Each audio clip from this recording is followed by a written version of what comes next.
superior fighter, landing more blows, throwing more blows, and generally dominating the action against Holyfield. Holyfield reversed the tempo in round 6, took advantage of a cut over Stewart's eye, which had resulted from a second-round headbutt, and progressively opened the cut to the point where the bout was stopped in round number 8.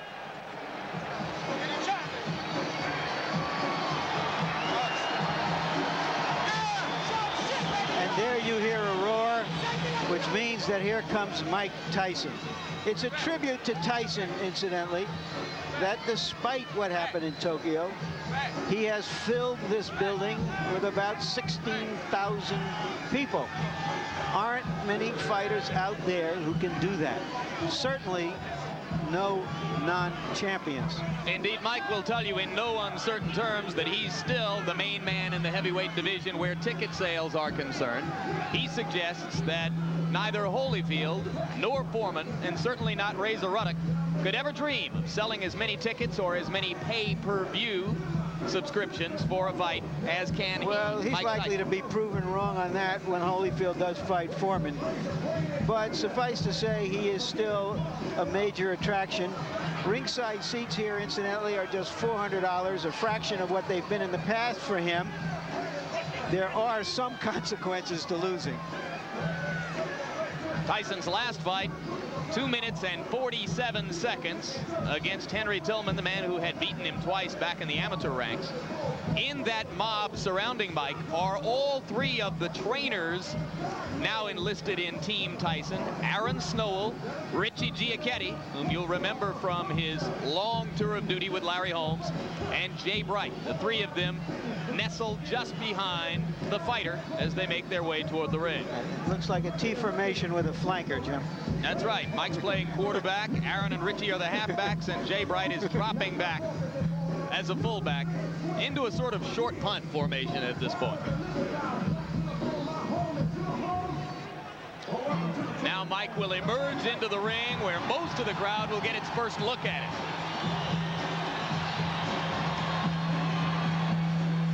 What he's wearing is a torn towel.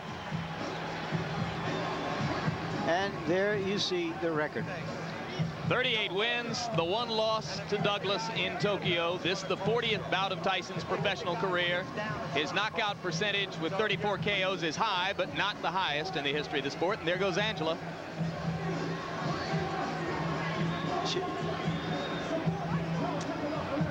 Tyson looks a little fitter. I like Mike Tyson when he looks small, when he looks like a big middleweight or a light heavyweight. So let's take a look at the tail of the tape. And you can see that the big disparity there is in height. Stewart 4 inches taller than his opponent. He has an 8-inch reach advantage. Tyson at 217 3/4 looks to most observers here to be splendidly trained, in terrific shape. And the punch stat numbers, there you see what Tyson did against Douglas. But look what Stewart did against Holyfield. 81 punches around, an amazing number of punches for a heavyweight. Rules for the bout, New Jersey's rules. 3 judges scoring the fight, 10-point must system, standing 8 count in effect, 3 knockdown rule in effect. Neither fighter can be saved by the bell. So right now, let's go up to the ring announcer, Michael Buffer, for the pre-fight introduction. Ladies and gentlemen, Don King Productions, in association with the Trump Plaza Hotel and Casino here on the boardwalk in Atlantic City, New Jersey, present the featured bout of the evening. In attendance here at ringside tonight, ladies and gentlemen, our host, a man who's brought 50 championship bouts to Atlantic City in the last 4 years, Mr. Donald J. Trump. And in the ring at this time, the promoter for tonight's great event, and many others through the years around the world, Mr. Don King. This bout is sanctioned by the New Jersey State Athletic Control Board. All the officials shall remain the same except the judges assigned at ringside. For this bout, they are Jon Stewart, Rocky Castellani, and Eugene Grant. And now, ladies and gentlemen, from the Trump Plaza Hotel and Casino on the boardwalk in Atlantic City, New Jersey, let's get ready to rumble! 10 rounds of boxing in the heavyweight division. The referee for this bout is Frank Cappuccino. Introducing first, fighting out of the blue corner, wearing the black trunks with gold trim. He weighed in at an even 218 pounds. He's originally from England, but now lives and fights out of Brooklyn, New York. His professional record, an unbelievable one, 26 victories, all 26 by knockout, only 1 defeat. He's the number 4 ranked heavyweight in the world. Ladies and gentlemen, Alex the Destroyer Stewart.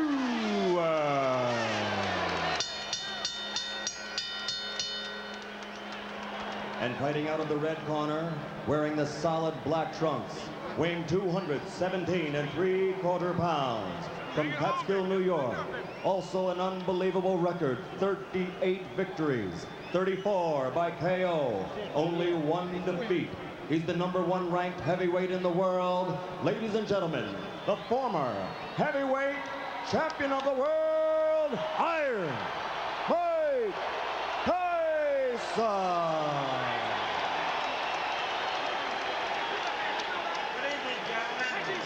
You were both given your instructions by the New Jersey Control Board. Protect yourself at all times. Both you touch gloves. Come on, come on. Come on, baby. That's right, baby. The question, as in all Tyson fights, can the opponent maintain his poise in the face of Tyson's quickness and menace? Or will he Stay in retreat the corner, Alex. into Michael, stay in the corner. self-defense? Stay in the corner, Michael. Stewart has stated categorically that he knows he needs to keep throwing punches to try to keep Tyson occupied. If he stops throwing, he'll be dead. Tyson lands a right and another. This could be quick. I was afraid of a 30-second soundbite. All right, man? Okay, let's go. Remember, Stewart never went down against Evander Holyfield.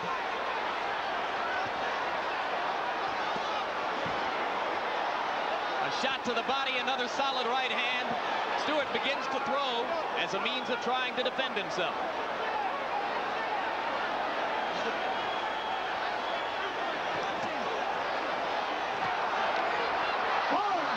That'll be called a slip. And Mike is a little wild as he goes for the kill. A good right hand that hurt Stewart again, but Stewart is still upright.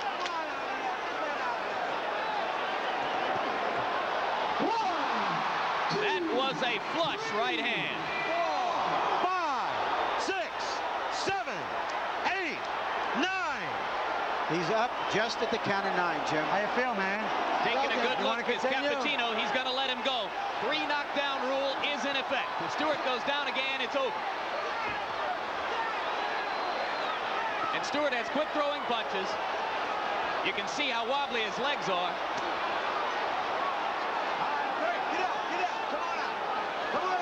If he makes it through 1:20, it'll be a small miracle. Let him go, come on. Stop punching. That was a worthwhile grab.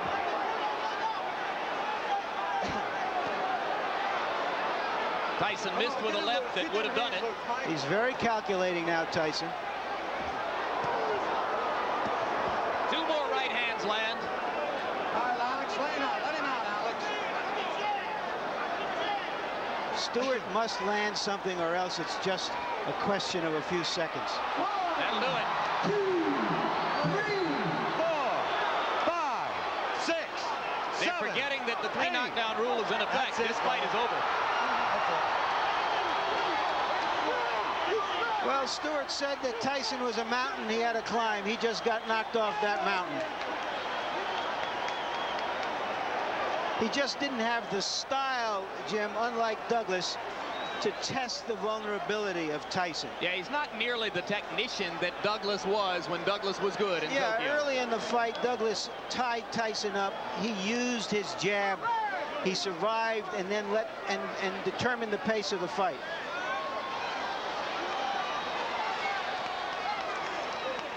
Nothing bothering you. You stay right there for a minute. Let me take a look here. Got caught in the early fight. The first fight, first punch. You know how many times you got knocked down? 3 times. 3 times. The first time, right? You remember the first one? Yeah. Yep. Okay. Now, do you think you can stand up now? Yeah. Just stand up for me. Put your feet together as you stand up. Put your feet. Tell me it's over. No, I'm just holding you to see if you're gonna fall. Put your feet together. Let him go. Let him go. Let him go. Let him go. Okay, let him go.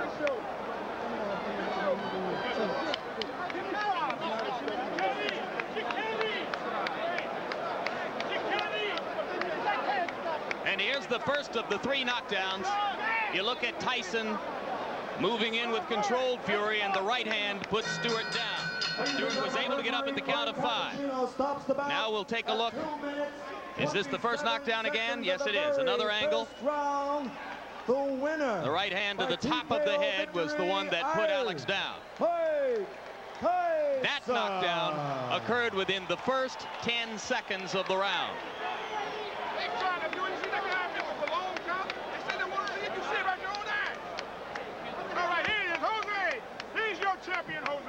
Now we'll take a look at knockdown number 2. By this time, Stewart still wobbly from the first knockdown, and he went down without Mike having to land a crushing blow. Another look at knockdown number 2. And you can see that the right hand simply glanced off the top of Stewart's head, but it was enough to put down a very wobbly fighter at that point. And now here's a third look at that same knockdown, knockdown number 2. The left to set it up, the glancing right off the top of the head, and Stewart down for the second time in the round. Still more than 1 minute 40 seconds remained in the round at that point.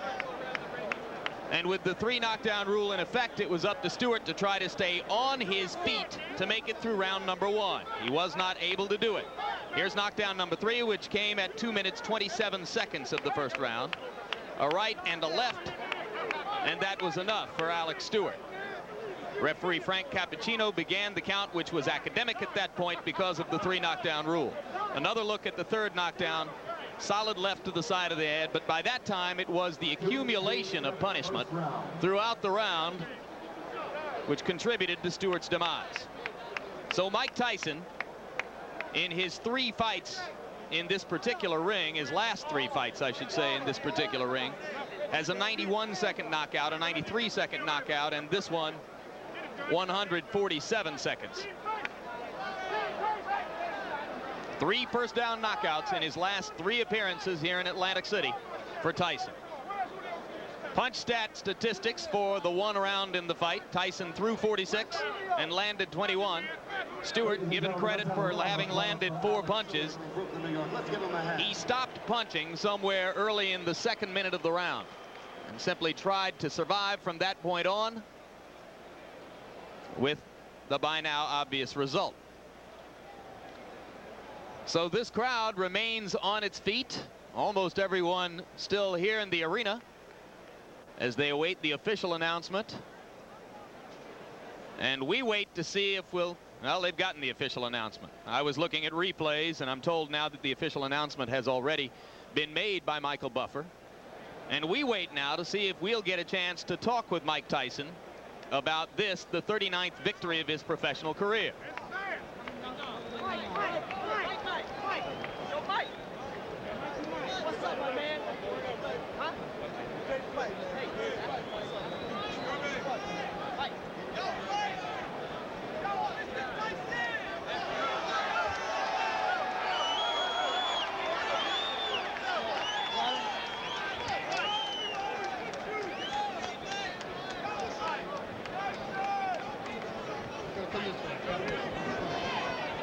Ladies and gentlemen, is he back?